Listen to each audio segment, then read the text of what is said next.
අල්ල බං. ගොල්ලට සොරි වෙනවා. යූ ක්‍රිකට් ගහන කොල්ලේ මට නම් පේන්න බෑ. මේ අපිට බැන්නට කමන්නේ ක්‍රිකට් වලට වයින්න එපා. ක්‍රිකට් තියෙන්නේ මෙතන ඇතුලේ. පපුව ඇතුලේ ඔතන හරි නගින්න ඕන ඔය ගෑණි. ඕක තමයි කියන්නේ. ක්‍රිකට් ගහන උන් ආදරේ ගන්න දන්නේ නැති මොට්ට පාලේ. නංගි ක්‍රිකට්ුයි ලව් සීනුයි අතර තියෙන සරල සම්බන්ධය මං ඔයාලට දැන් පැහැදිලි කරන්නම්.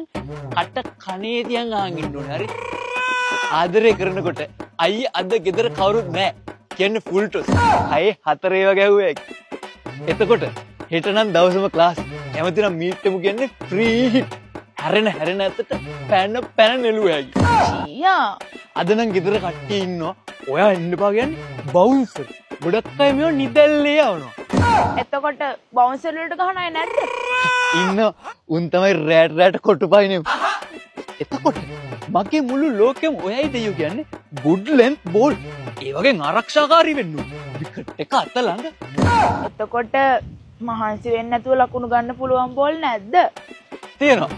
wide ball. බල්ලා ඩිලීට් කරන්න පැටියෝ කියන්නේ ඒව. ගහන්න ඕනේ නැහැ ලකුණු හම්බ වෙනවා. මොකද්ද එතකොට අවදානම්ම බෝලේ? යෝකර්. ඒ මොනවද? මේ මාසේ තාම හැදුන්නේ නැහැ අයියේ කියන්නේ යෝකර්. කොල්ලෝ කොර වෙලා යන්නේ.